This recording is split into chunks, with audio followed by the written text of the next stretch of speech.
Good morning, beloved children of God. This is Pastor Adam once again, joining you for our daily story from the Spark Story Bible. This story today is one of the most famous ones in the Bible. It's David and Goliath. King Saul and his army looked out from their mountain hideout. Their enemies, the Philistines, were camped on the opposite mountain. In the valley between stood Goliath, the tallest man Saul had ever seen. "Who will fight me?" Goliath roared, waving his spear. "Who can face the mighty Goliath?" he shouted, lifting his sword. Saul and his army were afraid. They could not win against the Philistines. They could not beat Goliath. Surely they would be captured and become slaves. A beam of sunlight bounced off Goliath's bronze helmet. His voice shook the leaves in the trees. All the birds hid in their branches. "Send out your best warrior," Goliath ordered.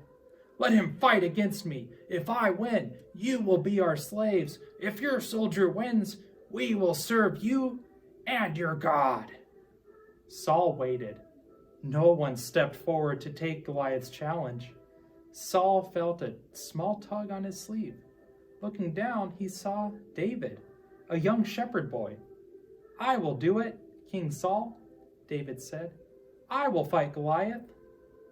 "You are a boy. How can you beat a gigantic like Goliath?"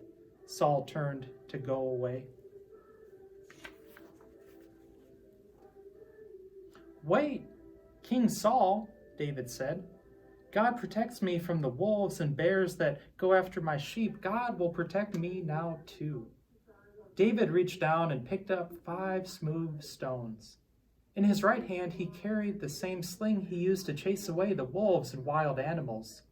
Saul patted David's head and pointed down the rocky path leading to the valley. Goliath laughed when he saw David. "You are the warrior they sent against me?" David slipped his hand into his pouch and selected a stone. "I am not afraid of your spear and sword, Goliath," David said. "God will help me." David rushed toward Goliath, swinging his sling. The smooth stone flew through the air and hit Goliath in the forehead.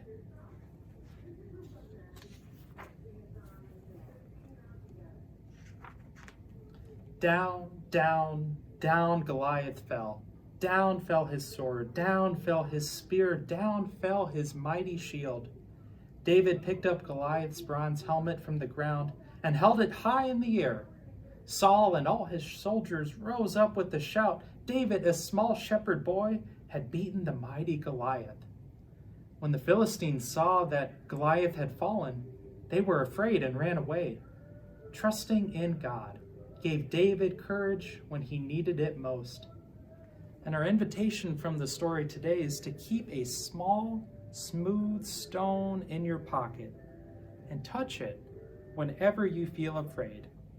And we do that to remember that God is with us. And may the Lord bless and keep you. May God's face shine upon you and give you peace.